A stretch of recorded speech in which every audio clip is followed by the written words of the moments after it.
Welcome into Duval Daily, presented by GenJag.com. I'm Jordan DeLugo. Thanks so much for being here Friday, May 9th. Shout out to my mom. Happy birthday. We'll see you in a little while if you're watching this. Again, happy birthday. So, Jaguars, rookie minicamp, hot and heavy. They're getting it going. All the rookies have reported.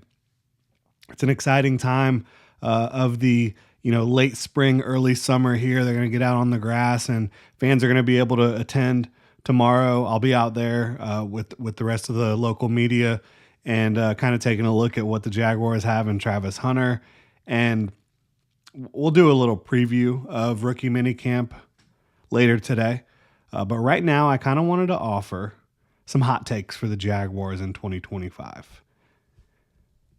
It's early to do this. Obviously, there's a lot that can change between now and the start of the season.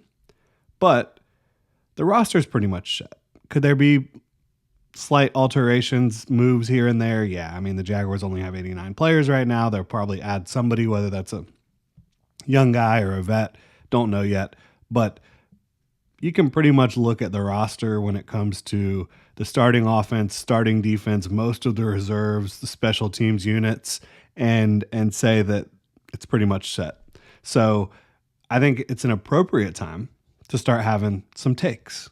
And I wanted to offer 5 hot takes for the Jaguars in 2025.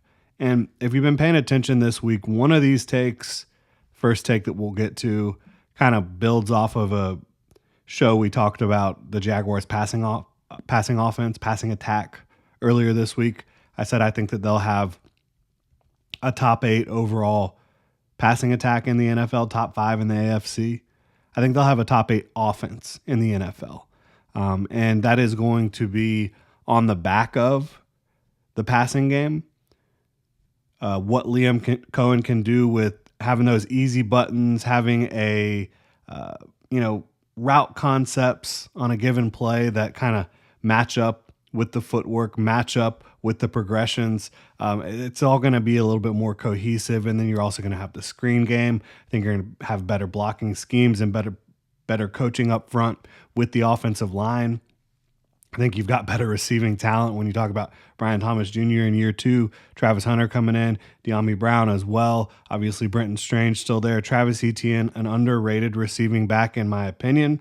So, and LaQuint Allen is a great receiving back entering the fold. And then I think that the running game still not going to be great. Still not even going to be like league average. That's my take on that one. But I think it will be improved, right? It was really bad last year, really bad. I think it's still going to be bottom 10 overall, which is another take I have here. I think that the running game is still going to be bottom 10, but closer to the top of the bottom 10. And I just don't think it's going to be consistent. But I think there's going to be flashes, right? I think that there's going to be moments where Travis Etienne gets big yardage, where Tank Bigsby can bust off a long run, where Bashal Tutin, who we talked about, can bust off a long run. I just think that even with improved run blocking, with improved personnel on the interior of the offensive line, at least the Jaguars believe they improved there, with the improved coaching, scheming, there will be improvement in the run game. But they've got a long way to go. And you did see Liam Cohen take a run game in Tampa that was close to the bottom of the league and get them like top 5 last year. I think there were a lot of factors there. I think they had a better overall offensive line than the Jaguars have right now. I think that they certainly had more star power. Tristan Wirfs, as much as I like Anton Harrison, I like Walker Little, that's not the same conversation. And then you drop in Graham Barton at center. I think that they had a better offensive line. I really do. But getting back to the point here, even though I think they have a bottom 10 overall run game, I think they have a top 8 offense. And again, I think that's based on all the factors we can look at here. Trevor Lawrence being in a much better situation. Brian Thomas Jr., Travis Hunter, all the ancillary weapons that they have. And the screen game, I think, is going to be really big.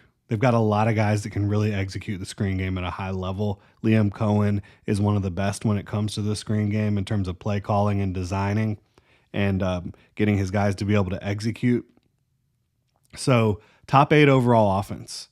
And I think they're going to put up points. I think they're going to move the football. I think they're going to get yards. I just think they're not going to run the ball as much as they're going to pass it. And I think that there will be some inconsistencies in the run game, but still much better than it was last year. That leads to our third take here. Again, first 2, top 8 offense, bottom 10 overall run game. So that means you're talking about a really good pass game, but an improved run game. Top 10 pass rush in the NFL. I think the Jaguars are finally doing what they need to do when it comes to really amping up the pass rush in general. Obviously, a lot of this is going to hinge on Anthony Campanile's ability to get guys free runs at the quarterback, to get guys one-on-ones in good situations. But I think you look at the talent, and I do believe in Anthony Campanile. Obviously believed in Ryan Nielsen last year too at this time. So take that with however you want. I think most people were pretty confident in Ryan Nielsen last year. But Josh Hines-Allen and Trayvon Walker are one of the best duos at edge in the NFL. They are, when it comes to getting pressures and getting the quarterback down. And then you talk about bringing in Emmanuel Ogbah. Huge for the Jaguars, who have not had a competent edge 3 since 2022, to go get Emmanuel Ogbah, who is definitely a competent edge 3 and has experience with Anthony Campanile. So that was a massive. And then getting Eric Armstead on the interior, rushing from the interior, getting Mason Smith on the field. Yeah, those are things to get excited about. I think that this will be a top 10 pass rush. And then I also think Devin Lloyd and Foye Oluokun are both really good blitzing linebackers. So I think that's going to help you out as well. And I just kind of look at this as, on paper, they have the dudes to do it. Again, Josh Hines-Allen, Trayvon Walker, Eric Armstead, Mason Smith. Entering last year, folks were excited about that group. They were horribly mismanaged. I don't know why Mason Smith wasn't on the field earlier. I don't know why Eric Armstead was playing edge. But I think they've got a group. And again, adding Emmanuel Ogbah could be that final little piece they need to help get them over the top. I think they're going to be top 5 in missed tackle percentage. And this is top 5 in a good way, like top 5 lowest in the league in missed tackle percentage. The Jaguars are a team now that when you look across the board, they got guys that don't miss tackles. And that was I think it was an emphasis for them in the offseason. Like, what can we do a lot better on defense? Like, obviously we got to cover better. We got to have more pass rush depth, more soundness, less busts in the back end, right? Just mental mistakes. But we can tackle better. There's no question. I think they looked at this team and they said, we need to be able to tackle better. That is still a fundamental part of playing defense in the NFL. What did they do? Jordan Lewis, very good run defending nickel, right? Travis Hunter, he's a good tackler at corner. You look at Caleb Ransaw, who they drafted, one of the best tacklers in the draft, who's going to be playing safety for them. I think Eric Murray, they believe, is a sound tackler. He misses some tackles here and there, but overall, I think they believe he's a sound tackler. You go get Jack Kaiser, another great tackler. Is he going to see the field? I'm not sure. But great tackler, doesn't miss tackles. Devin Lloyd is really good when it comes to that. Foye Oluokun is good at not missing tackles as well. Tyson Campbell, one of the better outside corners when it comes to run defense and coming up and hitting guys. Josh Hines-Allen, great run defender. Trayvon Walker, he is a guy who misses more tackles than he should, but he also is able to attempt tackles that a lot of guys wouldn't thanks to his length and athleticism. But yes, he can improve in that department a little bit. I think If you get Trayvon improving slightly, this is going to be one of the best tackling teams in football. Just looking across the board. And you've got all that with the personnel. And then you've got Anthony Campanile, who is just like trying to get these guys motivated every freaking moment he can. The universal language of ass kicking, right? So I think they're going to be one of the better tackling teams in the league. I think they're going to be a top 5 in terms of not missing tackles. And my final take here, I think the Jaguars have the plan in place to get Travis Hunter to win Rookie of the Year. And I think that he is such a special talent. And he can play both sides of the ball. And look, he's going to produce. He's going to be the wide receiver 2. He's going to be probably the CB2. I don't think that he's going to I don't think that he's necessarily going to play as many snaps defensively as he does offensively. But I think, and another thing you have to consider here,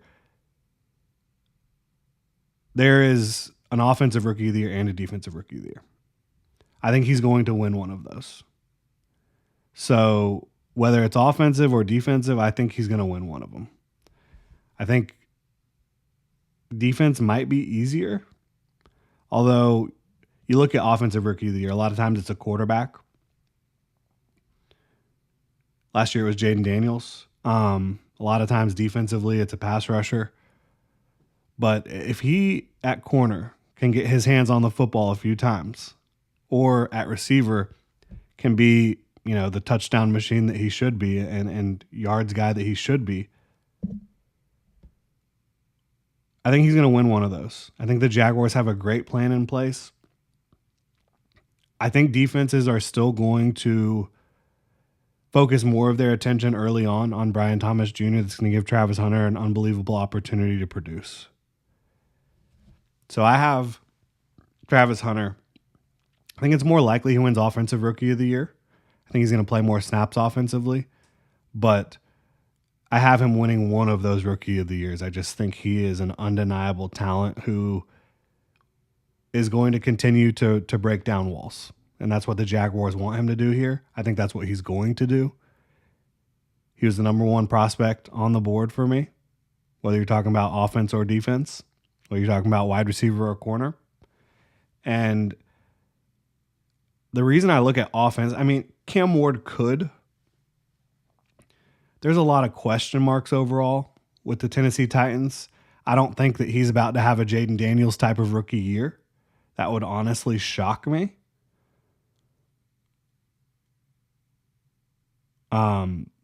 But so Cam Ward could win that. He could. But which other quarterback's got a clear runway here?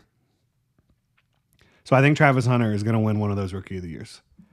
And those are my 5 bold predictions for right now. Again, Jaguars top 8 overall offense, bottom 10 overall running game, even though they're much improved. They got a long way to go.